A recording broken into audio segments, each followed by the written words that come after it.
Thank you for joining us at Let's Talk About It with Latoya Monique. We are here today doing a very special show. May was Mental Illness, Mental Awareness Month, and I am doing a show that is dedicated to my daughter, which is joining our panel today. Mental illness is a silent disease in the community of ours, especially minorities, that it is a denial on when this mental illness is affecting us. We don't want to believe it's happening to us. So I wanted to do a show today because I have 3 brave young women up here who's going to tell their stories, and we're going to talk about mental illness, and we're going to talk about psychotherapy and psychiatry. What is the difference? We're going to talk about medications, and we're really going to try to help somebody that is watching this particular show get up and get help, because if your mind isn't right, you aren't right. Right? So this is why I wanted to do the show. So as you see, if you can see these green ribbons that we are all wearing, green ribbons is produced for mental illness and mental awareness. So this is why we are wearing it, and we are dedicating this day, and this show is dedicated to my daughter who's up here today, Nyla, and we're going to go on with these tremendous, wonderful, vigilant women that came up here to share their story on Let's Talk About It with Latoya Monique. So without further ado, let me introduce my guests who are up here today. Today I'm going to start with Arlene Prayer. Arlene, thank you for joining us at Let's Talk About It. We also have Maritza Smith up here to tell her story. Thank you for joining us at Let's Talk About It. And my daughter, my child, and my firstborn daughter, who was my daughter was diagnosed with bipolar in 2010, and she's up here to join us today to tell her story. Thank you for joining us, Nyla. So, if anybody knows about mental illness and of any sort of kind, there are hundreds of diagnoses of it. Today we'll be talking about manic depression, bipolar disorder, but there's hundreds of them. Personally suffering with my daughter through the years since she's had it, it is definitely something that is hidden. Nobody runs out in the streets and say, hey, I have my boyfriend, my girlfriend, my husband, my wife, my daughter who's suffering with this disease. And it is silent because we don't want to talk about it. But today on the show, I'm grateful for you ladies to come up here and want to tell your stories. Statistic-wise, from N.A.M.I, which is the National Alliance on Mental Illness, states that according to the ages of 13 to 18, 13.6 million teenagers, which is 20%, suffer from mood disorders, number 1 being bipolar disorder. And from Mental Health of America, we have approximately, this is staggering, I'm scared to even say it, 20.9 million Americans a year in the U.S. population alone suffers from some type of mood disorder. And that's big, which means we are not talking about this the way we really need to talk about it. So we're hoping today, ladies, that we're able to touch on certain subjects and certain things that will help somebody, one of our viewers that are watching, that can tell somebody to tell somebody. So thank you, ladies, again for joining us here today on Let's Talk About It with Latoya Monique. I want to start out with Maritza. Maritza contacted me on Facebook, and I just wanted to ask her, what made you reach out to me to talk about this particular topic, Maritza? Because we have a friendship through a mutual party, I felt that coming to you would give me the opportunity to branch out and talk about it, bring it out to the open.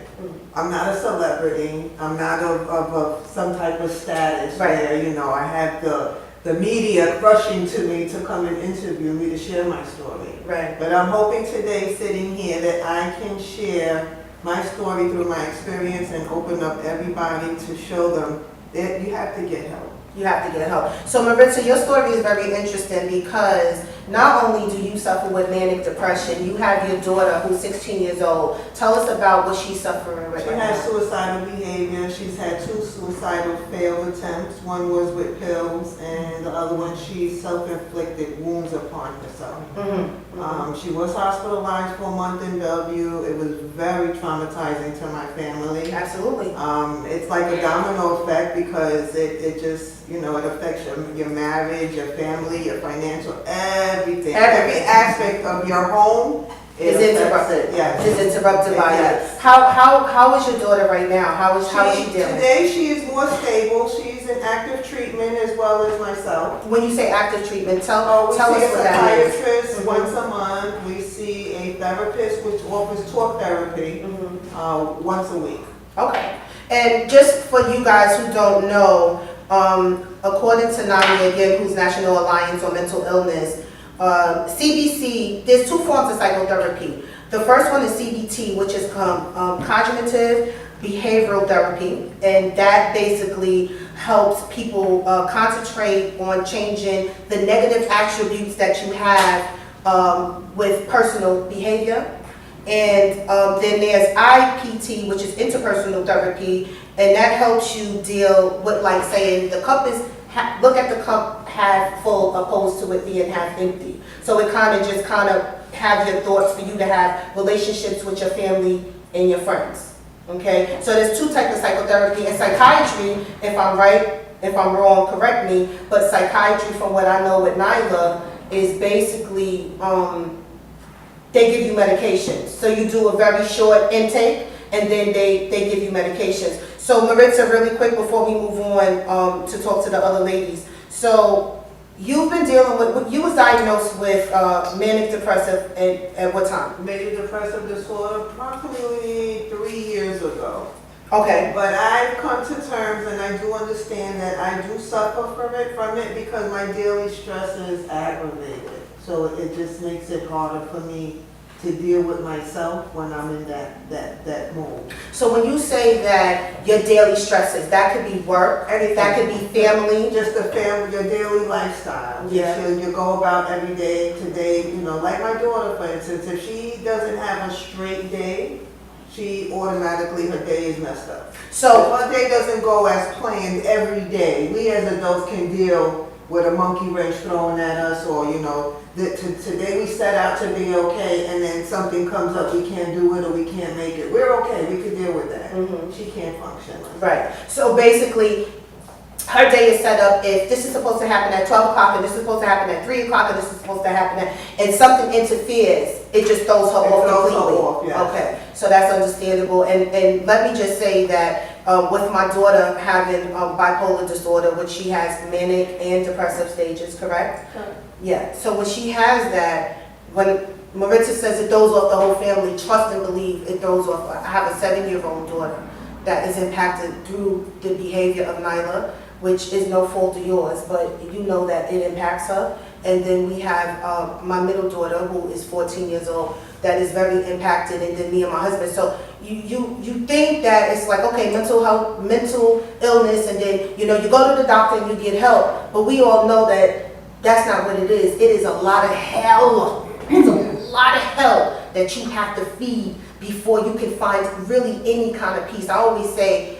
oh, the devil did let loose in my house again. Lord have mercy on me. Because it triggers everything. It triggers everything of a person and of the family. So before we get to Arlene, Nyla, thank you for coming, telling your story. I know part of me wanting to do this show, she told me about it, that I should do a show on mental illness, and then I don't think it was a week later before Maritza hit me on Facebook. So I knew right then and there that it was destined for me to do this show. So you're 18 years old. You were diagnosed when you was 13 years old. Tell us, what are your struggles? What are your struggles? My daily struggles? Yeah. My daily struggles is everything. From waking up, getting out of bed, to just even taking a shower is a daily struggle. Everything's a struggle for me. Do you ladies feel the same way? Of course. It's a struggle to just get out of bed. Absolutely. Yeah. It's a struggle to get out of bed. It's a struggle to take a shower. We take things for granted in this world I don't like to get out of bed because I just feel like I'm lazy. And it's hard for them to get out of bed just because of what they need to face. So what are those feelings, Nye, when you're laying in the bed and you're struggling? What's going through your head? Can you give us some kind of understanding or for us to try to have comprehension on it? What is going through your head at that moment, those moments? What's going through my head at that moment is it's just a bunch. I can't even say because there's so much that goes on. A lot of stuff that goes on. It's a lot of emotional, but like I mentioned to you before, I say it's monsters in your head. Yeah, you did say that. Once you develop that negative thought, You said there was monsters because in the we're head. so programmed to this specific way, we Mhm. know no better. Right, And we're talking from our parents, our back, the way we were raised. right. When we were growing up, our parents said, oh, ass whipping, and there's nothing wrong with you. Go to your room, I'm gonna beat your ass. There's Right. nothing wrong with you. Without It's understanding not there's so. something else going It's on. not so. There's Yeah. underlying factors. Everything Right. don't deserve a beating. Everything don't deserve a punishment. There's an underlying factor that causes your child to behave in this way. Mhm. And Absolutely. it needs to be addressed. It needs to be addressed, and we're gonna talk about denial in a few minutes. Arlene, I don't wanna leave you out. Arlene, you are 55 years old, Yeah. and you said you were diagnosed in your 20s with bipolar, but you said that it also started with, when you was a child, and you would get in trouble a lot, and nobody understood what that was about. Talk to us a little bit about, what your story is. Well, a lot of it has to do with parenting. I was a child of divorce, which really affected me because I was used to having two parents around. So my way of dealing with it was acting out. How old were you when your parents divorced? I was 13 going on 14. Okay, So it affected me in a lot of ways because I needed that attention. That I have a brother, and he didn't need the same attention that I did. So my way of trying to get my parents' attention was to do really horrible things that I don't even want to discuss. right. Okay? But what it did was set me further apart from reality. Mhm. And it came a time where, at 55, we had no medication, like Maritza said, okay? And like she said, your parents, like, they put you on punishment, or they took things away from you. And there were times when you did get a spanking. Right. They call back Right. then. But today is something different. It's like doctors give you medication, Mhm. and you feel like a guinea pig. Right. Because There's so many different there's medications. so many different There's so- medications, yeah. and what happens is that sometimes they work, and then you get to a Sometimes- certain milligram, Mhm. and then it drops, Mhm. and you're right back to that same monster. The Right. body becomes immune to So, it. so I think medication. We definitely got to talk about medication. I have a list. I'm just gonna read a few medications. I'm sure maybe some of you guys may be on it right now. Abilify, Luvox, Lexapro, Zoloft, Prozac, Celexa, Effexor, Zymbalta, Prestera, Festima, some antidepressants is Elavil, Pamelor, Cinequin, Wellbutrin, Lamictal, Palamor, Lithium, Xanax, and it's hundreds of more, but those are just a few of them. So, Nyla, let me go to you. I know a big issue is your medication because you will be on your meds and then you'll be doing fine. And then you'll come off of your meds because you feel like you're okay. Is that the truth? Yes. Tell us about that. Well, basically, when I'm on my medication, I'm good. I do what I have to do, and I'm off of it. I feel like I'm okay. Like, I don't need it no more. Mm-hmm. I don't need it. Do you feel insulted because you feel like you have to take medication and other people don't have to take medication? Yes. So you feel like you're kind of outcast, so why do I have to do this? Yes. Do you ladies feel that way too at certain times? Like, why do I have to do this? Do you think it's a difference between like a diabetic or somebody who has cancer who has to take medication? Why is there not a difference? My mom was a diabetic, and I know she was rebellious also. She passed away at the age of 66. And she was also rebellious also to a way that she felt like she loved sugar. She wanted to eat sugar. And she did. So it caused her for amputations even after being diagnosed with sugar. Is it the fact that we want to do what we want to do, we want to live the way we want to live, and how dare something come against us that is going to put us in a box? No. Why not smoke weed? Why not, pop a pill? Why do we have to be on these medications that we have to take? What do you think about that? But that's just it, because the issue is no overnight remedy. Okay. This mental illness is not an overnight remedy. Mm-hmm. Can it be cured? It can be Controlled. stabilized. Right, and Can stabilized. it Right. be cured? Only if you put your part into it. Can it be removed completely? I'll be honest with you, I'm 47. If it was something that I had in my younger years, I didn't pick it up. Mm-hmm. You can if you help yourself. Right. The purpose of Wait, I'm not to cut you off. I need you just to say that one more time. It can if you what? If you help yourself, you have to help yourself. I You will- have to be wanting to help yourself, not This- because mommy's telling you take your medicine.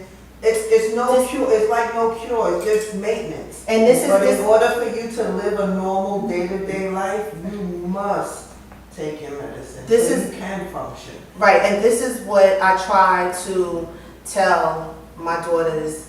I try to tell my daughter that this is not about me. It's not about her father. It's not about her sisters. It's about taking care of yourself. When you neglect yourself, for instance, if you don't take a shower for days, what do you think is going to happen? Yeah, but you know what? Mental illness puts you in a situation. Right. No, I get that much. But what I'm trying to do is teaching, right? So what I'm trying to say is that let's use everyday life. She could get up and take 2 showers sometimes out of a day. What I'm trying to have her understand and have viewers understand out there is that you got to fight through it. I don't know which one of y'all said it. You said it earlier. You have to fight through it because my mother used to say it's everybody for themselves and God for us all. You got to want to be able to take care of yourself. And I know that's easier coming from me who don't have a mental issue, which we could beg to differ, some people, but who don't have, who's on medication. So what I'm trying to say is that you ladies are older than her. In order to be better, you got to do better. You got to put that effort. You have to. We talked about this when we said you feel good when you take your medication. So then it makes me wonder when you come off of it and you start taking it and you start to feel bad. Why do you want to feel bad? What brings you there? The fact that you have to be medication dependent, overall, you see people that have cancer, oh my God, they're gonna die. You see this one that has, I have rheumatoid arthritis, for instance. It only triggers my depression more because I know that there's no cure. It's only maintenance from here on in. Mm-hmm. When you're dealing with the younger generation, they don't want to sit there at 18, 15, I gotta take pills for the rest of my life. I'm gonna die if I don't take my medication. I don't want to take medication no more. Mom, I'm not doing this no more. I just can't. You don't understand. These are the things that go through their head. My friends are gonna laugh at me. I gotta take medication every day, Mom. My friends are gonna make fun of me. This is what goes on in their mind. And this is imperative information because it's real life to people. This is serious business. And my thing is that we have to, especially minorities, we have to come out of that denial stage. And I'm not talking about taking your meds. I'm talking about coming out of the denial stage. That when we see that something, I have 3 kids. You have children, Arlene, you have none. But when you have children, you know when something's not right with those children. When you see an adult acting out, you know something is not right. And so what happens at that point? Do we ignore it or do we say, okay, we got to do something? You wanted to say something. I just wanted to irradiate, I'm sorry, I missed okay. the word. But the problem with minorities, especially minorities, is that we really, a lot of us don't have health coverage. Mhm. Well, we have limited health. Right, we coverage. talked about the Yeah. health coverage And issue. what happens is you see doctors, and you see psychiatrists, okay, and you see clinicians. And psychiatrists basically only give you medication unless you get a good psychiatrist, which you pay a lot of money for. Right, like out of pocket. Out of pocket. Mhm. And that's the sad thing about what's going on in this country right now, because there are children that parents can afford to Mhm. pay for them. Right, To go and get the proper help. absolutely, You know? absolutely. And then there are people that struggle, that have minimum wage jobs. But I'll tell you what too, there's so much abuse on all sides of the board. There's abuse with fraud in the insurance, with Medicaid, welfare, all of that, that people like us, when you need the help, you can't get it Right. because it's been abused already. That's true. So you have to only get what's on the surface right now. We can't give you no deeper because your insurance don't cover that. Right, and so if there's somebody who's watching this who can really identify to what they're saying, because insurance is a big thing. If you don't have insurance, then I don't care if you got mental problems, cut your toe, cut your finger, bleed to death, or have cancer. It's difficult to be treated, and I think that that was a big thing politically, which we're not going to go into. But we're talking about when people are suffering mental illness. I think the thing that bothers me the most is that people are not talking or not like feeling any kind of empathy until you see they hung themselves. Or they killed. Or they killed themselves, or they walked into school Right. and they shot up 1,000 Right, kids. right. Then everybody wants to do But it, and then why? that's what I think. So why? This is what I'm saying. Let's be preventive. Let's say there is something not right, and let's take care of this. Let's do this. Let's start stepping out of the denial stage and saying to ourselves, something's not right, and we're not going to stop until we find out what is going on and how can we help. How can we help? How can we move on? I wanted to talk about triggers quickly. What triggers you, Nyla? And I'm going to go down the line because we talked about this before. What triggers you, do you think, at this point? What triggers me is people. Okay. That's a huge impact on me. My day, as Martha said, like if it doesn't go as planned or something happens during the day, it triggers me. Then I want to do nothing. I don't want to get out of bed. I don't want to work. I don't want to do anything. So it's just, those are my triggers. Okay. What are your triggers, honey? The stress that comes from trying to, when you have a child with mental illness, it's already overwhelming. Yeah. But when you try to help them to correct their way of thought, their thought process, and you yourself are dealing with a thought process issue yourself. So you're clashing that. Right. Because now, how can you help me and you need help yourself? Right, and that's my struggle, right? Because I have issues, my own personal issue. So there's times that I feel like, how can I help her when I'm barely helping myself? How is my husband able to help her when he's barely helping himself? You got to get up and go to work. I was telling you earlier, medicine don't want to hear you got bipolar. That's right. If you paying a rent or a mortgage or a car note, these people don't want to hear you got a medical sickness and you don't feel like getting out of bed and going. Nobody wants to hear that. It almost seems so unfair that these are your issues to deal with. And deal with them the best way that you can. And that's why I tell you, fight for your life. Because it's everybody for themselves and God for us all. You can't think people are going to give you but so much empathy. Because the world just keep going. That's right. Even in your sadness, even in your depression, And what's even worse is there's no empathy with the world. There's no, mommy may feel a little, sorry for you. I'm going to feel sorry for you. That's my girlfriend's daughter. She's going through. Nobody else in the street is going to feel sorry. And there's no sympathy. And there's no, because when you do act out, right, we get angry because we don't understand. So then now it's all of a sudden we looking at each other funny, right? And the sad part about it is that what I try to tell myself is that my daughter is sick. My daughter is sick. My daughter is sick. And it's not always my daughter that I'm dealing with. My daughter is sick. And you want to look at her like she's normal. But she's not. She's not.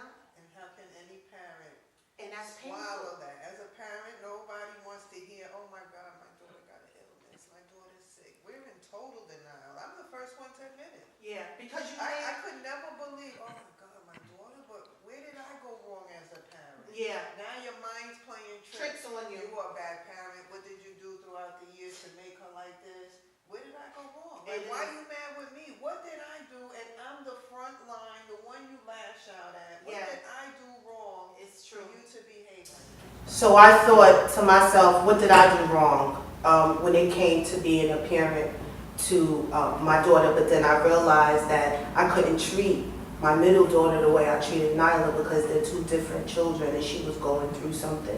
So it definitely does become chaotic. We're going to take a little break right now, ladies, but when we come back, we're going to talk about, we talked a little bit about the difference of psychotherapy and psychiatry. I want to talk about when you're in sessions, how do you feel about being in sessions with doctors? And we talked about how it has to be a common ground, that just like we have our lovers and we have our husbands and our wives, that it has to be a common ground when you have a therapist, because you're going there and you're talking about things and you don't want to go in there in judgment, and you want help. And sometimes some of these doctors are not so helpful. Not all of them, but some of them, and we're going to talk about that. And we're also going to talk about the rappers and the industry of people, celebrities who have mental illness. It's over 300 of them that has mental illness, and we're going to talk about a couple of them. Styles P's daughter committed suicide in 2015, and Britney Spears was diagnosed with bipolar and she had postnatal depression. So, but they're celebrities, so they can get the top notch. What about us everyday, ordinary people? Here on Let's Talk About It, we're going to talk about it. We're going to continue to talk about it. I thank you ladies for coming up here. We're going to take a short break and we're going to come back and talk about those important topics. I'm very grateful for y'all to be here. This is heroic. This is better than anything anybody could ever give me. I thank my child for coming up here. It takes a lot when you suffer. We'll be back. Let's talk about it with Latoya Monique on mental illness. And we're back at Let's Talk About It with Latoya Monique, and we are here talking on mental illness. May was mental illness mental illness awareness month, excuse me. And we are all wearing our green ribbons, which solidifies mental illness. And we are talking about how in our community of minorities, it is hidden, it is silent. And so we're talking about it on my show today because my oldest daughter, who is 18 years old, was diagnosed with bipolar at the age of 13. And so when it was reached out to me on Facebook by Maritza Smith here, I took the initiative to make this show. And again, thank you ladies for being here. This is wonderful. We're giving a lot of information, and I'm grateful. So we talked about a lot of things, how this illness is affecting everybody's life, how it affects family life and all. So what I want to ask you, we're going to talk about a couple of things. How are you ladies coping right now with your illness? How are you coping with your illness? Well, Arlene. I stay on my medication. Okay. And I'm recently retired, so I'm more active within myself.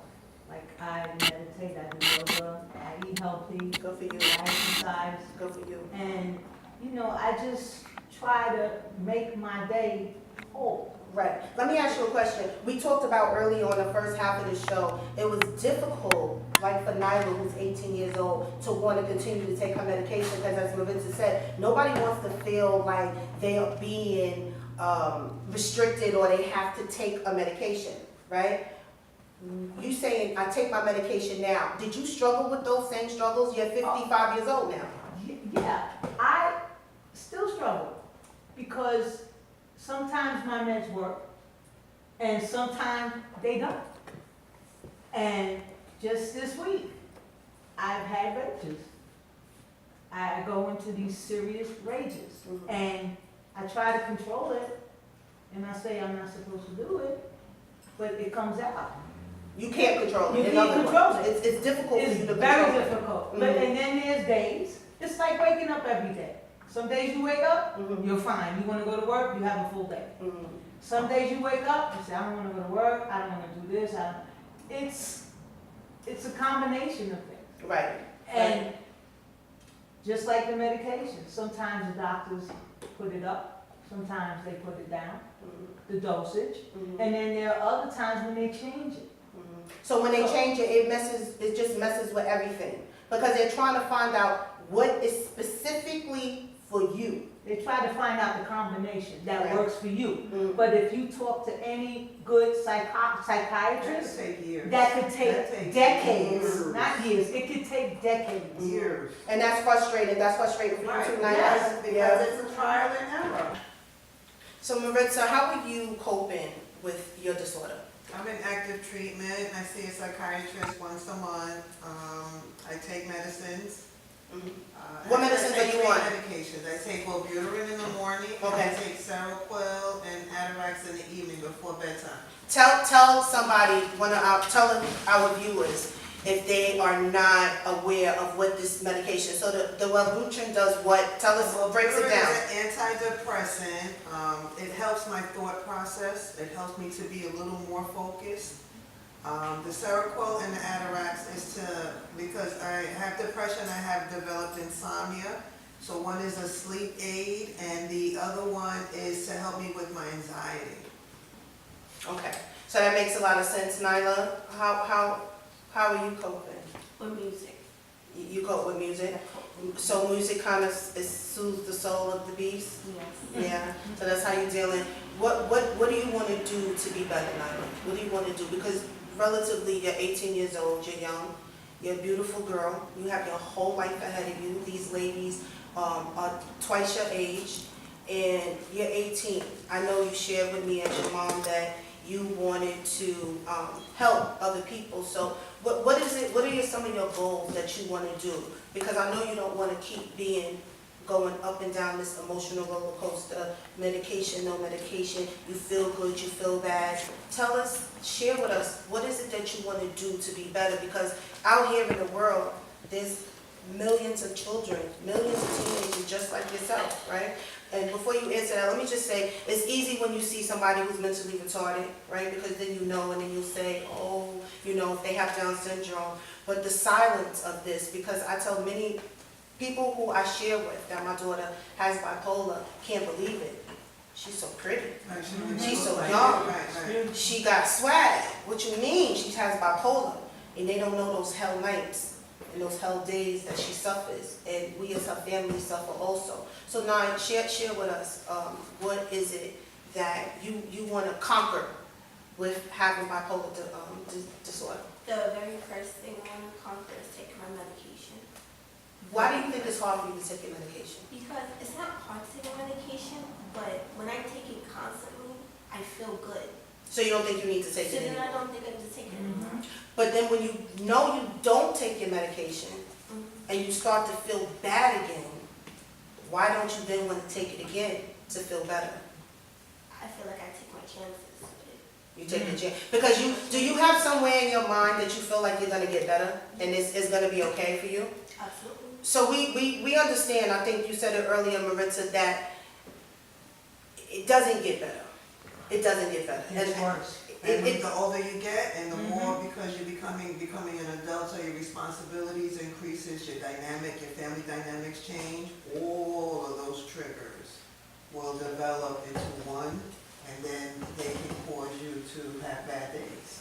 We Right. all have bad days and good days in general. In general. But Right. your bad days are Will be bad complicated, days. Very right, complicated. Because your bad days make everybody else Right, have because bad you're dealing days. with emotions now. Yeah. Now you're dealing with emotions Yeah. and behavior characteristics. I remember when Nyla was a child, she was very close to me, always up underneath me.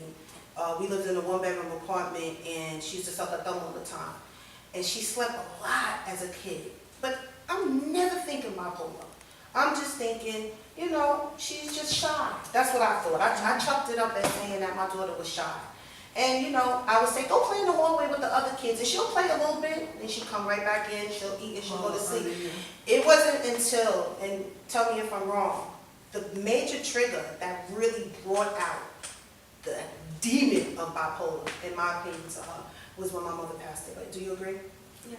When my mom passed away, it became a trigger that was unbelievable. So you went from this nice, responsible young girl who did anything I asked her to do to this wildebeest. that fought me on every hand until we really found out what her diagnosis, but my mother died. And so to me, that was a major trigger for her. Do you agree with that? Yes. Yeah, and from that point, it's just kind of been. Well, we held have in. daily triggers as adults, you know, it's natural, it's like almost natural for us. Imagine a child. Yeah. Their business is just to get up, go to school, and come home. Now you got bullying, you got peer, it's so many It's other so much. factors out It's so there. much. And you so gotta, much different Yeah. from when we were growing Right. up, and that these children are facing now. Yeah. So of course, not only they're dealing with coming into themselves, they gotta be observant of their surroundings. yeah, And the that- racial issues too. The There's racial still issues. The racial issues are serious. Yeah. I want to go into. We spoke about it on the first half of the show. It's over 300 celebrities, and that's probably not a lot. It's probably more. But I'm just saying, if you look in and do some research like I did, who suffer with mental illness. Alexander McQueen, which was a high fashion stylist, committed suicide. I think for our community, we can really relate to Styles P's daughter. Her name was Ty Styles. She committed suicide. So continuing on, let me ask you,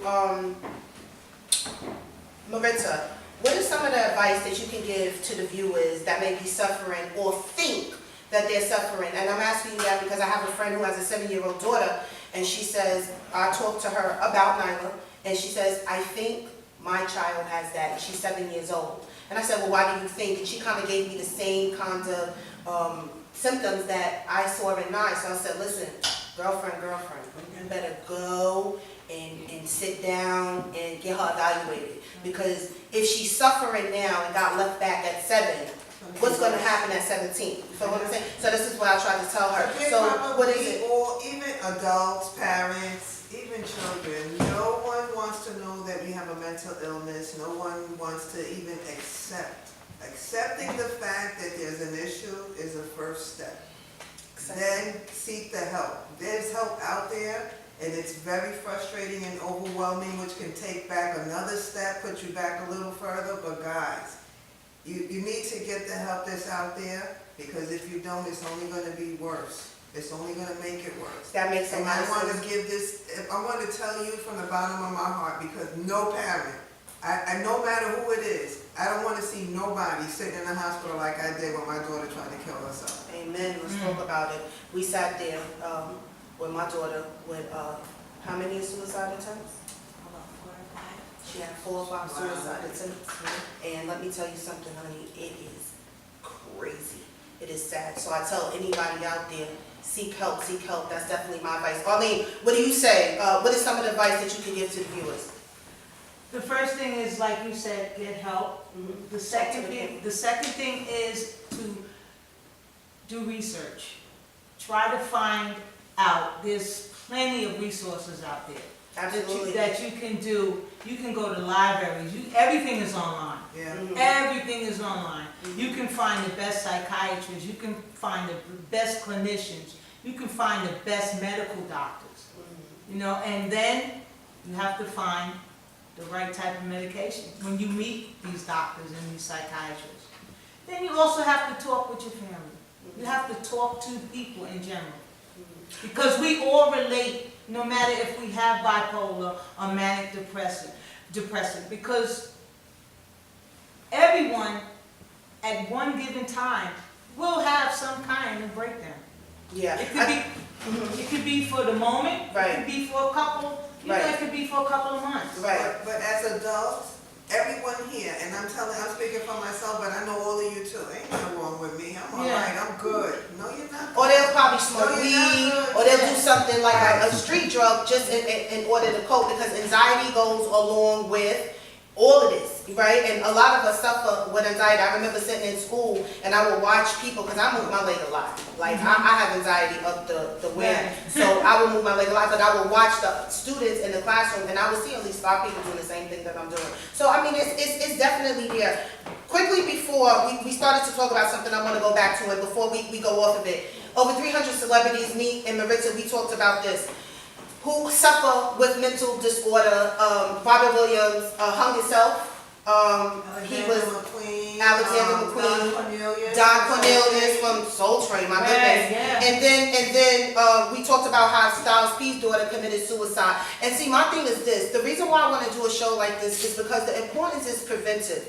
Why wait until you hear on the news or you strolling through Facebook or Instagram and say, "Oh my goodness, this one killed herself," or "That one killed herself"? Why do we have to wait for that to happen? You know, why wait? Why can't we talk about it now and do what we need to do to prevent it from happening? So this is why this show was so important. Marissa, we talked about when you have money and you are a celebrity, it is easy for you to get great treatment. Exactly. But what about the ordinary people? What about us? What about when my daughter is sitting in the hospital and I'm trying to figure out what's going to be the next moves, and insurance won't pay for this or insurance won't pay for that, or Maritza's daughter, or Arlene who's sitting there. What about us? And it's bothersome to a degree. It's not a fair game, but when you have money, you can do things. But what about when you don't have money and you're doing the same suffering? Can I just say one thing? And the problem is that when we do get the help, sometimes you're sitting in these dirty facilities, and you see these doctors and these psychiatrists, and you look at them and they look like they need help. Yeah. So why am I going to you? Let me give you a Xanax. Yes, You need it. why am I going to you? That's like going to Weight Watchers and you're heavy. Yeah. And But you telling me to lose and weight. the instructors I got beating you. I got you. So that makes a lot of sense. I think it does become an unfairness. And you know, if there's somebody who's watching that could give any kind of advice or any kind of help that can really, really help the ordinary person who is struggling, or a family member that is struggling, please reach out to me on my website, at my Facebook at Latoya Monique. And so we can try to help out, because if I do one show, I can always do a part 2 to another show just to help. This is why we're doing this for. We're talking about things that people do not want to talk about. You don't see it on the media until somebody kills themselves. You don't see it on the media until somebody goes into a school and starts shooting, and then you find out when research is done that they had some type of mental disorder. So this is why we want to talk about it right now, especially in the community of Just minorities. raped that lady. The one that her husband beat up the man, they raped the lady. Yeah. Mental illness too. Yeah, right. So it's this. They jump on trains. They do this. They put it in order. Just to move on quickly, Maritza, I know that you said that you want to raise awareness. Tell us what you're going to do. I'm working on raising and advocating now on behalf of mental illness. Good for you. I'm in the process of licensing, so I can get out there, hoping to reach out to these schools and these parents. And try to give you what to look for, show you what to look for the signs for these children. Not always everything is the behavior, you deserve a beating, or you misbehaving, I'm going to punish you. There's always a struggle. factors. There's a struggle type of going on in the struggle mind. that we don't know what we're looking for. We don't know the answer to it. Why? Because a lot of us live in single parent households. We don't have the time to admit Right. to our children. I'm trying to pay my I'm Con begging Edison. you. Yeah. I beg parents. I'm trying to pay Con Edison. I ain't got time for that. Right. Yeah. Parents, Yeah. please try to give your kids some time. It's more about knowing what they like to eat, what they like to wear, what color they like. Yeah. It's more than that. This show is so powerful. I want to you wanted to say something? I'm just going to reiterate on what she said. Mhm. There's so many latchkey kids, Mhm. you know, and we need more parents to be more involved, Right.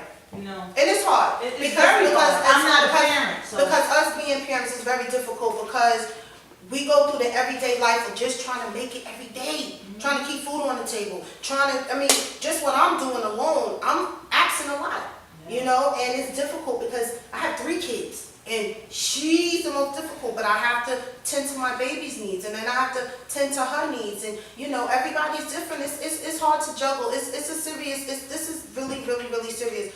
I want to talk to my daughter up here, and I want to say in front of everyone who's here, and in front of every viewer that's going to watch the show, that we love you very much. We do, and it is a struggle for us all, and I know the biggest struggle is with you. I can promise that I'm going to try to be better into thinking. I can't think how you think, but to keep in mind that you're struggling with this disorder. But I also want you to love yourself enough to take care of you. Because God forbid, me and your father this earth tomorrow, then what? You understand what I'm saying? Every time mommy says something, it's not always, she's getting on my nerves. Not to attack you, she's not ganging up on you. She's trying up right now, I just want to say that I thank you ladies for being so courageous and coming up here and telling your stories, because it could have been hard for you to get out of bed this morning. It was. It could have been hard for you to It was. travel. Right. It could have been travel to get here. And I just want you to know that my heart, my soul, and my spirit is very, very grateful, because I do believe that we are going to help somebody out there today get some help, all right? And if we need to come back and do another show, we'll definitely do another show. If your mind is not right, you are not right. There's nothing that you can do in this world without having the right mind. Forget the money, forget the cars, forget anything, the houses, none of that means anything if your mind's not right. These women said that it's hard for them to get out the bed sometimes, and not because they're lazy or they tired, but because they got to get their thoughts together. That's something big, and that's something that we should all stay vigilant of. I commend each one of y'all. Keep on pushing, keep on fighting. Fight every day as much as you can for your sanity, because nobody's going to love you more than you love yourself. You understand that? Except for the good Lord above. And that's true. Thank you for joining us again today on Let's Talk About It with Latoya Monique. We did this wonderful show. We are here. We got our ribbons. Everybody's represented. I dedicated this day to my daughter, Naira.